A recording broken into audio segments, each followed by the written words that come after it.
That would skyrocket their fuel costs in an already struggling and highly regulated economy.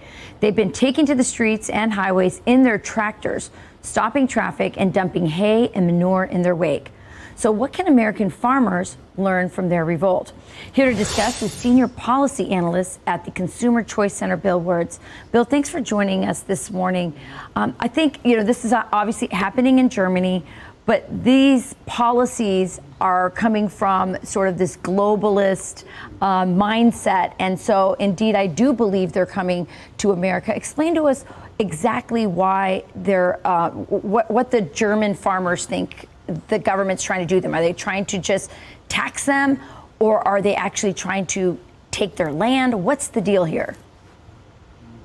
Well, so the German farmers are absolutely right to be angry here, because for the last few years and decades, both the German government and the European Union government has essentially been taking away all the rights for them to use certain pesticides, and that has reduced their yields. And now they're coming back and saying, you also need to increase the taxes on tractors and diesel. So these farmers are really struggling.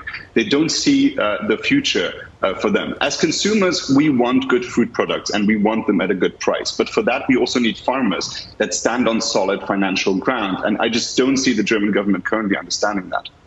What I don't understand is why any government or entity, international organization would want to mess with the food supply. Well, the problem is that they're under pressure to reduce their carbon dioxide emissions, and they try to blame all of this on the farmers. And what they do is they export those emissions to other countries.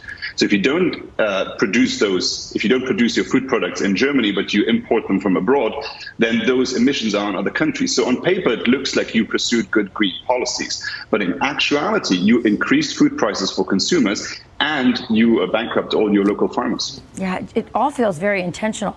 I'm glad we have these images up, Bill, because I was blown away when I saw this on social media. I immediately reached out to our producers on this show to say, we've got to do this story because we know that there's a war on farmers here and that these policies are coming to America.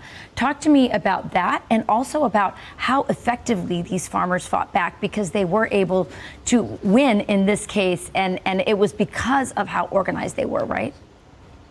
Yeah, the German government is now seeking a compromise with the farmers, and it shows that if farmers mobilize and organize and protest, they can actually be victorious. The same happened in the Netherlands just last year. So we see that if farmers organize, they can make a difference. However, that doesn't seem to currently be affecting the green policies that many European countries are pursuing. So it will take more action.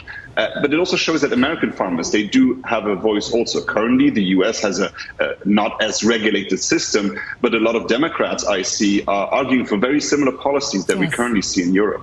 What would be your advice to Americans before we get to this point that the German farmers are? What would you say to Americans right now, advising them so that we don't go down that path?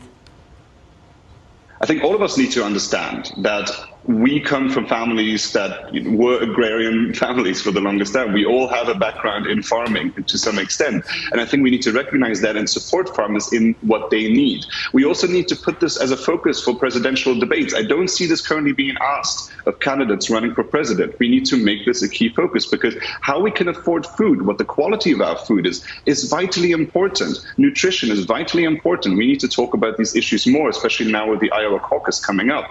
The U.S. has a very good farming system, but it needs to preserve that. It needs to understand where that comes from. So I think it's vital that we make this a key issue in political debates also. I couldn't agree more. There is a war on American farmers and ranchers. There needs to be more attention before we get to this point that the European farmers are in.